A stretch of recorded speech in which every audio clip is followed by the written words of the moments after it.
Comment un Dieu aimant peut-il permettre au mal d'exister? C'est une question antédiluvienne. Quelle est la réponse? Tout dépend de ce que vous entendez par réponse. Tout dépend du type de réponse que vous êtes prêt à accepter. Tout dépend de si vous recherchez vraiment une réponse ou si vous vous trouvez une excuse pour ne pas croire. Cela dépend de si vous êtes prêt à vous humilier devant le Dieu Tout-Puissant et reconnaître que Dieu est le seul qui puisse vous donner une réponse parfaite, et il est celui qui a choisi de ne pas nous donner de réponse parfaite. Pas maintenant en tout cas. Comprenez-moi bien sur ce point. Si vous cherchez une explication, si vous cherchez une réponse parfaite à la question d'où est venu le mal, comment Dieu peut-il prédire ce mal et le laisser servir sa volonté parfaite, alors je peux vous dire dès le début que je n'ai pas de réponse. En réalité, personne n'a de réponse à ça. Mais si vous cherchez une assurance et un encouragement pour faire confiance à Dieu face au mal, je peux vous aider. Si vous voulez avoir l'assurance que Dieu est tout à fait bon, tout à fait juste, tout puissant et tout à fait sage, en dépit du scepticisme, alors vous êtes venu au bon endroit. Je peux vous donner des réponses, mais avant, je dois vous dire une ou deux choses importantes. D'abord, je ne rejette pas d'emblée la souffrance personnelle qui est parfois associée à cette question. Je ne la rejette jamais. Où est Dieu quand je souffre? Et la seconde chose que je veux vous dire est ceci. S'il vous plaît, s'il vous plaît, s'il vous plaît, essayez de vous sortir de la tête la notion que Dieu vous doit ou me doit une explication. Nous avons l'impression que Dieu nous doit une explication. Nous sommes très pragmatiques et nous pensons que nous avons droit à des réponses. Quelqu'un a dit que nous imaginons Dieu comme un maître d'hôtel cosmique qui doit s'expliquer devant nous alors qu'il sert docilement chaque caprice de nos vies. Cependant, ce n'est pas le Dieu de la Bible. Ce n'est pas ce que la Bible enseigne. La parole de Dieu nous dit qu'il existe des réponses à certaines questions que Dieu choisit de ne pas nous donner, de ne pas nous révéler. Et c'est sa prérogative. Sinon, il serait juste un autre homme, et je refuse d'adorer un Dieu si faible qui a à me donner des explications. De plus, c'est de ça qu'il est question concernant le ciel. Vous voyez, nous aurons une réponse à toutes les questions de la vie, mais seulement là-haut, quand nous irons au ciel. Dieu nous révélera tout. La Bible dit que nous le connaîtrons pleinement. Pour le moment, nous devons lui faire confiance, même quand nous n'avons pas toutes les réponses. Peut-être n'y a-t-il pas de plus grand livre au sujet de la peine et la souffrance, l'iniquité, l'injustice, que le livre de Job. Le livre de Job traite du début à la fin du fait que Dieu ne donne pas d'explication, ni à Job, ni à personne d'autre. Tout au long du livre, Job lève les yeux vers les cieux et dit « Pourquoi fait-il cela? Pourquoi cela, Dieu? Pourquoi et pourquoi et pourquoi ?» Et en passant, il n'y a rien de mal à demander pourquoi. Quand Jésus a été suspendu entre le ciel et la terre, il a crié au Père et a dit « Pourquoi ?» Et à la fin du livre, Dieu a commencé à donner à Job des réponses. Il commence à répondre à Job en posant des questions. Il a demandé à Job quelques questions. « Job, qui a créé les cieux et la terre? Job, qui est en position de juger le Créateur, Dieu? Job, qui en sait autant que Dieu, ou davantage que Dieu? Job, qui en sait plus que Dieu quant à la complexité de tout l'univers? Qui en sait autant ou plus que Dieu quant à la complexité de la vie autour de nous? Job, qui en sait plus que Dieu quant à l'univers et la façon dont il marche? Job, qui connaît parfaitement tout le passé, tout le présent parfaitement et tout le futur parfaitement? Et la réponse est...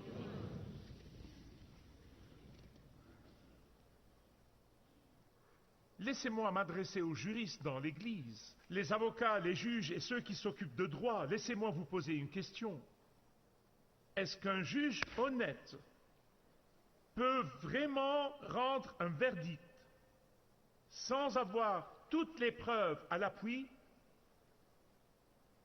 Bonjour. Non, pas s'il est honnête. Merci Dieu, nous avons quelques juges honnêtes dans cette Église. Maintenant, si vous voulez plaider en justice contre Dieu, alors vous devez vous poser la question, est-ce que j'ai la parfaite connaissance de l'univers? Est-ce que j'ai toutes les réponses à toutes les questions concernant l'univers? Seuls les légalistes et les pharisiens croient qu'ils ont les réponses à toutes les questions. Ils le pensent vraiment. Oh là là, j'en ai rencontré certains et je sais que vous en connaissez aussi. Laissez-moi vous donner un exemple. Les amis de Job. Nous connaissons les raisons de ta souffrance, Job. Nous savons pourquoi, nous savons exactement pourquoi tu es dans le marasme dans lequel tu es. Nous savons pourquoi tu es dans la douleur qui est la tienne, tu es un pécheur. Et que fait Dieu? Il regarde du ciel et il dit une bande d'idiots. C'est une traduction Youssef, mais vous comprenez l'idée. Regardez les pharisiens en Jean chapitre 9. L'homme aveugle de naissance. Bon, laissez-moi juste répéter cela. Aveugle de naissance. Ils enseignaient que soit lui, soit ses parents avaient péché. Il était né aveugle et n'a pas eu l'occasion de pécher. Il n'avait encore rien fait. Vous voyez, ils ont les réponses. Ils ont toutes les réponses à toutes les questions. Et ils s'en moquent bien. Ne les confondez pas avec les faits. Ils ont les réponses. Lorsque vous cherchez des réponses, faites très attention. Soyez très prudents. Sans quoi vous arrivez à des conclusions vraiment hâtives et fausses. Pourquoi aurions-nous hâte d'aller au ciel si nous avions toutes les réponses ici? Et vous n'avez pas besoin que je vous dise que nous sommes aussi loin qu'il est possible du ciel, et ça empire. Mais écoutez, avant de mettre Dieu sur le banc des accusés, et l'accuser d'injustice, et l'accuser d'iniquité, ou l'accuser de ne pas faire ce qu'il faut, regardez ce qu'il s'est fait à lui-même. Le Dieu parfait, saint, juste, sans péché, a pris le châtiment des pécheurs et des personnes malfaisantes sur lui-même. Pensez à cela. Est-ce que c'est juste? Est-il juste que quelqu'un sans faute, qui n'a jamais péché, aucun de nous ne pouvons prétendre cela, aucun de nous est irréprochable, aucun de nous n'est sans péché, mais lui il était. Le Fils de Dieu était parfait, sans péché sous tous les aspects. Était-il juste qu'il supporte le châtiment qui nous revenait? Non, ce n'est absolument pas juste.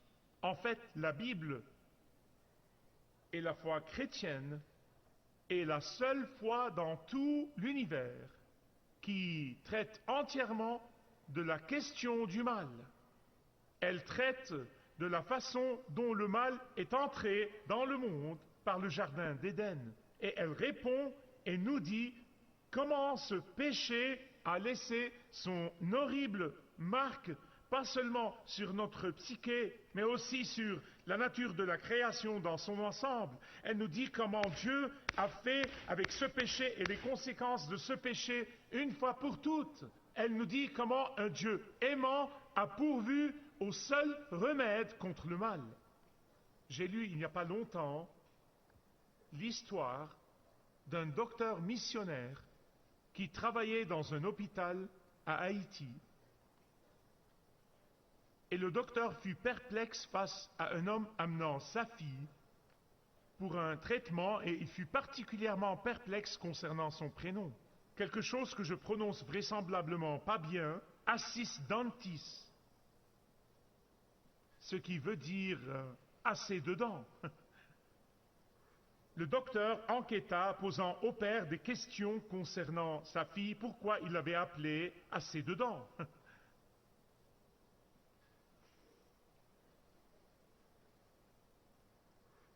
Et le docteur fut éberlué quand cet adorateur voodoo lui expliqua pourquoi. Il lui dit, assez dedans signifie assez de souffrance, assez de mort, assez de destruction.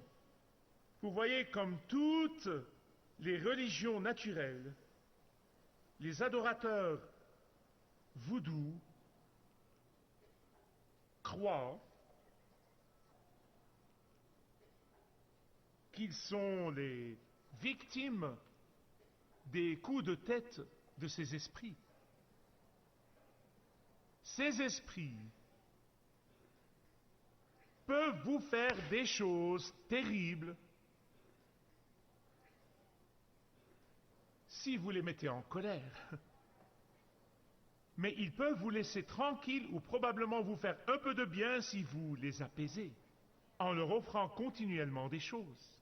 Je veux que vous me compreniez bien, c'est important. Votre compréhension de Dieu affectera votre compréhension du monde. Pour en revenir à notre histoire, ce père avait eu 8 enfants. 7 d'entre eux étaient déjà morts. La seule qui reste est le numéro 8.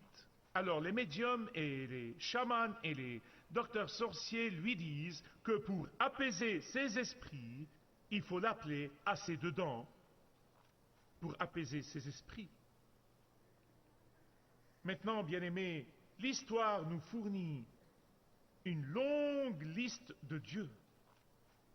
Tous ces dieux, soi-disant dieux, sont des forces démoniaques, ce sont des démons qui ont été rejetés du ciel. Et c'est pourquoi, mes amis bien-aimés, nous, en tant qu'Église, amenons l'Évangile au bout de la terre. 195 pays, 4000 fois par semaine, afin que des millions de gens puissent être délivrés de la peur et de ces forces démoniaques. Amen. Ah, mais le Dieu des Hébreux, écoutez-moi, mais le Dieu des Hébreux qui s'est d'abord révélé à Abraham est un Dieu totalement, complètement saint. C'est un Dieu totalement juste, c'est un Dieu totalement bon. Il est un Dieu qui abhorre le mal, il est un Dieu qui déteste le mal, il est un Dieu qui résiste au mal. Il est complètement bon. Et dans le Nouveau Testament, quand Dieu se révèle pleinement en la personne de Jésus-Christ, son Fils, nous voyons comment il est. Il savait que nous sommes condamnés par nos vies parce que nous sommes des transgresseurs de la loi. Donc, qu'est-ce qu'il fait? Il n'ajoute pas à notre malheur. Il ne nous demande jamais ce que nous ne pourrons jamais faire. Non, il a payé la sanction qui nous revient. Il a pris le châtiment qui nous revient. Il a pris sur lui le jugement qui est le nôtre. Il a payé, il a pris sur lui la souffrance éternelle qui nous revient. Il a purgé la peine qui était légalement la nôtre. Il a lui-même expérimenté l'enfer. C'est notre Dieu, c'est le vrai Dieu, c'est le seul Dieu digne de ce nom, afin que quiconque s'humilie lui-même et vienne à lui, reçoive le salut gratuitement de lui, soit éternellement adopté comme fils et filles et connaissent Dieu. Et même quand ils ne comprennent pas tout, ils connaissent Dieu, ils font confiance à Dieu. Il y a de nombreuses années, je racontais cette histoire vraie. C'était à propos d'un chef de tribu russe. Et ce grand chef de cette tribu en particulier avait seulement 2 lois. La première loi était que tout le monde dans la tribu devait aimer ses parents Et la deuxième loi était qu'il ne devait jamais voler. Ne jamais voler. Le commandement de cet homme et ses lois firent que cette tribu devint une des plus grandes de toute la Russie de l'époque. Et un jour, ils découvrirent que quelqu'un volait dans la tribu, et cela mit le chef en colère. Ça l'a vraiment mis hors de lui. Alors il rassembla les gens et dit que le voleur s'avance et reçoive 10 coups de fouet. Personne n'avança. Il fit monter les enjeux et dit 20 coups de fouet, 40 coups de fouet. Il s'arrêta là parce qu'il savait qu'il faudrait être un homme fort pour pouvoir subir autant de coups de fouet et survivre. Et donc il dispersa la foule, mais il envoya ses hommes chercher le voleur. Ils devaient trouver le voleur. Au bout d'une semaine, ils attrapèrent le voleur et ils l'amenèrent chez le chef. Et le chef regarda et tressaillit quand il vit qui le voleur était. Ce n'était rien moins que sa propre mère. Sa propre mère. Et les gardes commençaient à se demander les uns aux autres ce que ce grand et sage chef allait faire. Allait-il tenir sa parole et obéir à la deuxième loi et châtier sa mère, ou allait-il obéir à la première loi et aimer sa mère et la laisser aller? Mais s'il fait ça, il se disqualifie lui-même et ses propres lois qu'il devait maintenir. Mais si le crime reste impuni, tout le monde va commencer à voler. Et donc, il réunit la tribu encore une fois et ils font avancer la mer. Ils dénudent son dos pour qu'elle reçoive les coups de fouet. Et les gens disent, ah ah, il va flageller sa propre mère. Et juste avant que le bourreau ne lève le fouet, le chef marche jusqu'à l'endroit où se trouve sa mère. Et en retirant sa propre chemise, il se met au-dessus de sa mère et reçoit lui-même les 40 coups de fouet. Maintenant, bien-aimés, écoutez-moi. Quand Jésus-Christ a été suspendu sur cette croix, c'était bien davantage que 40 coups de fouet.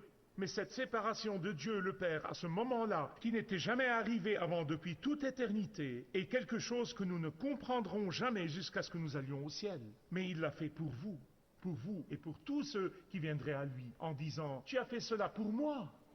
C'est la raison pour laquelle la seule réponse à la question du mal et l'existence du mal n'est pas de blâmer Dieu, mais de nous permettre à recevoir un nouveau cœur, un nouvel esprit et une nouvelle Père Dieu qui veut vous donner en cadeau.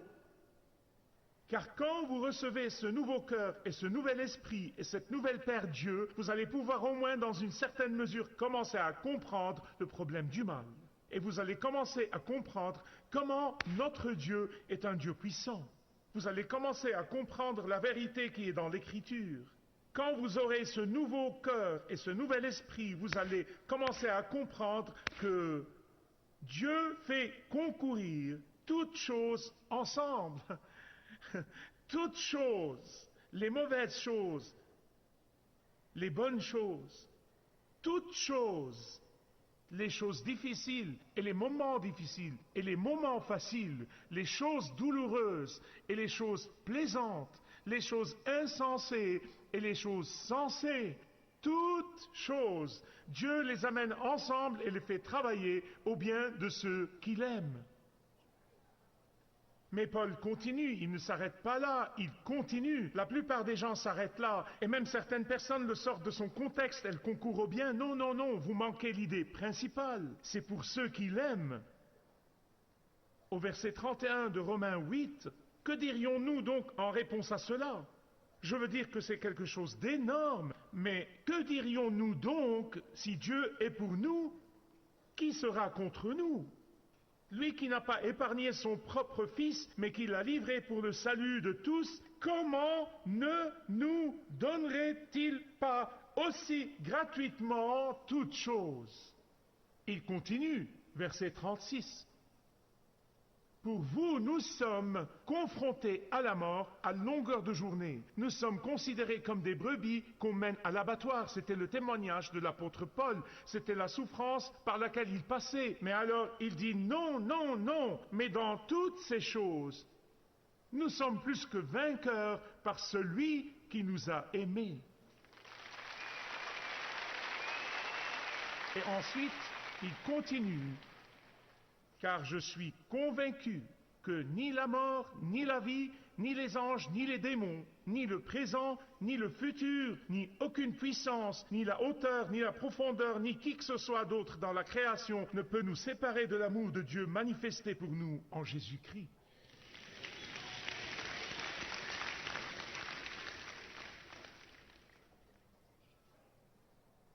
Si cette question, comme je l'ai dit, j'en dirai plus la semaine prochaine, mais si cette question vous empêche vraiment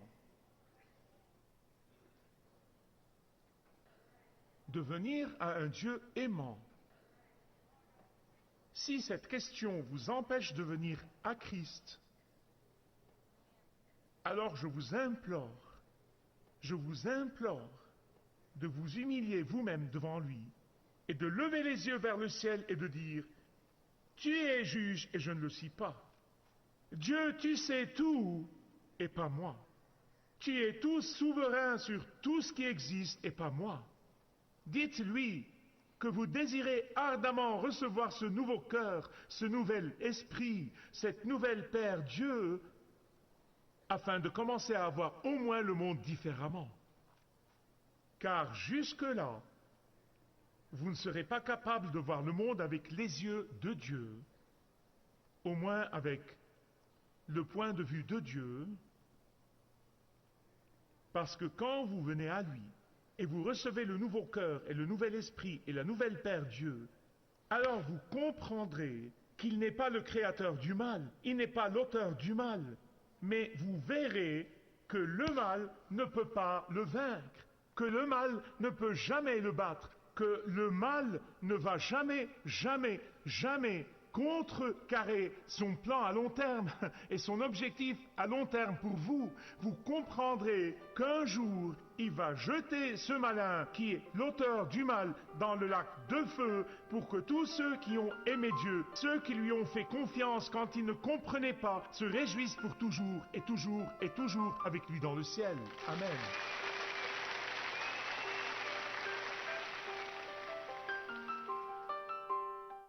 Merci de regarder ce programme. Marcher avec le guide est un programme et un ministère de Kingdom 7 que je vous présente chaque jour en anglais, en arabe et en français, dans l'espoir que Dieu l'utilise pour vous toucher et toucher vos besoins. Et je prie que Dieu ait déjà guidé beaucoup d'entre vous dans une relation plus forte et plus profonde avec lui à travers Malakut 7. Que Dieu vous bénisse.